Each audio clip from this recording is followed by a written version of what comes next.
नमस्कार दोस्तों।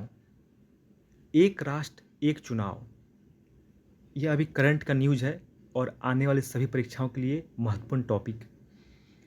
केंद्रीय कानून मंत्री अर्जुन मेघवाल ने 17 दिसंबर 2024 को लोकसभा में एक राष्ट्र एक चुनाव बिल पेश किया। यह 129वां संविधान संशोधन के अंतर्गत प्रस्तुत किया गया है। लोकसभा में 269 वोटों के साथ पास हुआ, जबकि विरोध पर 198 वोट पड़े। अब देखेंगे कि इसमें कौन कौन सा आपका इम्पोर्टेंट फैक्ट है। सबसे पहले देखिए एग्ज़ाम की दृष्टि से क्या है, पूछा जाएगा कि किसने प्रस्तुत किया या पेश किया, तो आपको उत्तर जाएगा अर्जुन मेघवाल। ये कौन से मंत्री हैं? ये कानून मंत्री हैं। कब पेश किया गया? 17 दिसंबर को। कहाँ पेश किया गया? लोकसभा में। ठीक है, 4 प्रश्न आ गए। अब पूछा जाएगा कि कौन सा संविधान संशोधन के अंतर्गत प्रस्तुत किया गया, तो उत्तर हो जाएगा 129वां संविधान। ठीक है।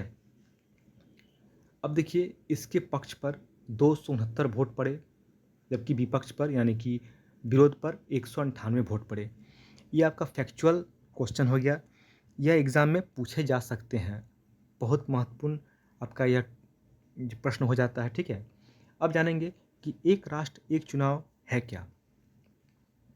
देखिए नया बात नहीं है। 1952 से यानी कि प्रथम लोकसभा चुनाव से केंद्र और राज्य विधानमंडल में विधानसभा में चुनाव होते आ रहे हैं, क्योंकि केंद्र में कांग्रेस की सरकार थी और राज्यों में भी कांग्रेस की सरकार थी। लेकिन 1967-68 के तब आते आते क्या हुआ कि नए नए राज्यों का गठन हुआ। केंद्र में और राज्य में अस्थिरता आई, क्योंकि राज्यों में अलग सरकारें बनी। ठीक है, राज्यों का विघटन हुआ, नए राज्य बने। ठीक है, तो इसके अंतर्गत चुनाव की प्रक्रिया जो है अलग अलग होने लगी। अब इसके बाद बात करेंगे कि देखिए यहाँ पर है ना, 1952 में देखा गया, 67 तक चुनाव हुए, लोकसभा राज्य विधानसभा में चुनाव हुए।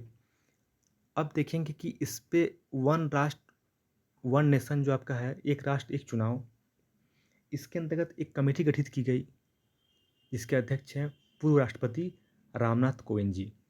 ठीक है।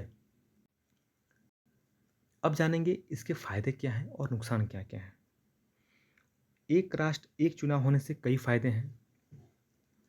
इससे क्या होगा कि राज्य का जो है, केंद्र का और राज्य का जो बोझ कम होगा, राजकोषीय वृद्धि होगी। एक देश एक चुनाव का सबसे बड़ा फायदा यह है कि चुनाव का खर्चा घट जाएगा। अलग अलग चुनाव कराने पर हर बार भारी भरकम राशि खर्च करनी पड़ती है। बार बार चुनाव होने से प्रशासन सुरक्षा बल पर बोझ पड़ता है, क्योंकि उन्हें बार बार चुनाव ड्यूटी करनी पड़ती है। एक बार चुनाव निपट जाने पर केंद्र और राज्य सरकारें कामकाज पर फोकस कर सकेंगी। बार बार वह इलेक्शन मोड पर नहीं आएगी। ठीक है, ताकि अन्य कामों पर फोकस कर सके।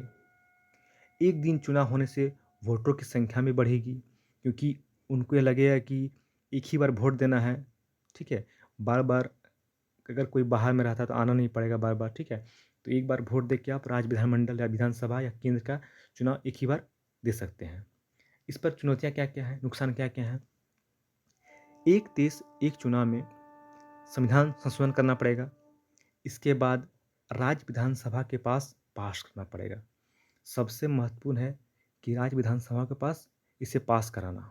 ठीक है, वैसे तो लोकसभा और राज्य विधानसभा का कार्यकाल 5 साल का होता है, पर इसे पहले भी भंग किया जा सकता है। अब देखिए ऐसे में क्या होगा ना कि चुनौतियाँ क्या क्या, मेन चुनौतियाँ क्या क्या हैं कि ईवीएम और वीवीपैट से चुनाव होते हैं अभी देश में, इसकी संख्या सीमित है। अब देखिए इस पर क्या होगा कि एक साथ चुनाव होने से भारी मात्रा में ईवीएम की ज़रूरत पड़ेगी, जो सबसे बड़ी चुनौती है। फिर आपका सुरक्षा व्यवस्था, यानी कि पुलिस फोर्स। ठीक है, एक साथ लोकसभा और विधानसभा के चुनाव होंगे तो अधिक मशीनों की ज़रूरत पड़ेगी। इसे पूरा करना चुनौती है। एक साथ प्रशासनिक अफसर, सुरक्षा बल, ये आपका मेन है चुनौतियाँ। ठीक है, तो आप समझ गए कि एक राष्ट्र एक चुनाव में क्या क्या आपका लाभ है और क्या क्या इसका नुकसान है।